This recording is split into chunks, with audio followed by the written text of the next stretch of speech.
Greetings and welcome to your destination. You've reached the Psychological Wellness Hub. We aim to help you build your knowledge and wellness around better understanding mental health and psychological concepts. Welcome back to the channel. Today's topic is an introduction to the ICD-11. What is the ICD-11? The ICD-11 is an International Classification of Diseases Manual, or the ICD. It's the latest edition in the ICD-11 or 11th edition revision that was released in January of 2022 by the World Health Organization. What is the value of the ICD in general? It is used primarily by medical personnel to identify coding diseases, injuries, and health conditions. The ICD also includes mental disorders, including some not found in the DSM or Diagnostic Statistical Manual of Psychiatric Disorders. These are two distinctly different manuals. However, the ICD-11 covers all diseases known to plague humans, as discussed previously. Behavioral health or mental health providers also use this as a reference in establishing or making diagnoses or multiple diagnoses. The diagnoses are medically studied, backed by research, and backed by experts in the behavioral health field.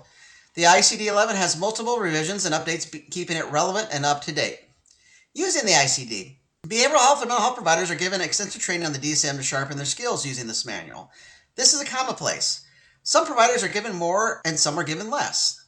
This is less the case with the ICD. Generally, medical providers, primary care providers, or general practitioners, or GPs, are given more direct training with this manual, the ICD, as opposed to other manuals like the DSM. They additionally receive training on things like the PDR or the physician's desk reference. Some behavioral health or mental health providers do also do advanced training on the ICD after their foundational training on the DSM.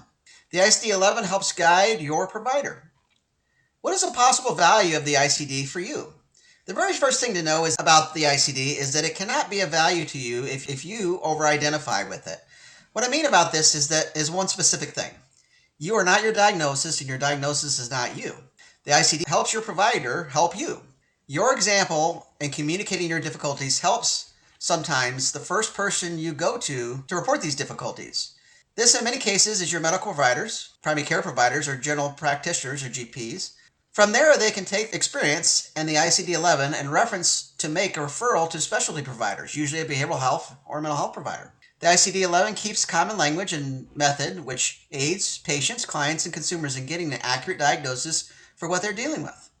The ICD-11 is full of medical jargon that sometimes can be difficult to understand when you are searching for this information on your own using this manual.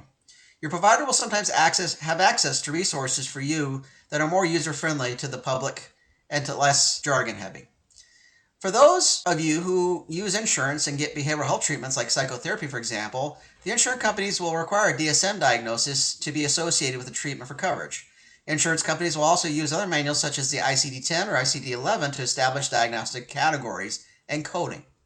Patients, clients, and consumers have often discussed how they found comfort and relief in knowing there is a name for what they're dealing with. Sometimes this can clear up muddy waters for the person seeking clarity. Sometimes the clarity becomes part of the psychological wellness and recovery, and that the person can seek out more education and understanding of their specific difficulties. It can help narrow this down, where to look and what to look for. The more you understand your condition or difficulties, the more you can advocate for yourself. This can sometimes also help you navigate resources and treatment options. You may want to consider watching the video on the DSM for additional information about the diagnosis. It's located on this channel. You may want to consider watching the videos on the channel about different diagnoses and substance use disorders. See the link in the descriptions below. We hope that you found today's topic was useful for yourself or for someone else. Let us know if it was by commenting below. Let us know what you'd like to hear about or what topics could be useful to you by commenting below, and we'll take it under consideration. If you like what you heard today and would like to hear more from Destination Psychological Wellness Hub, please consider liking and subscribing to the channel. You can do this by hitting the subscribe button below the screen or hitting that thumbs up button. This will help you get the newest content produced by the channel to you.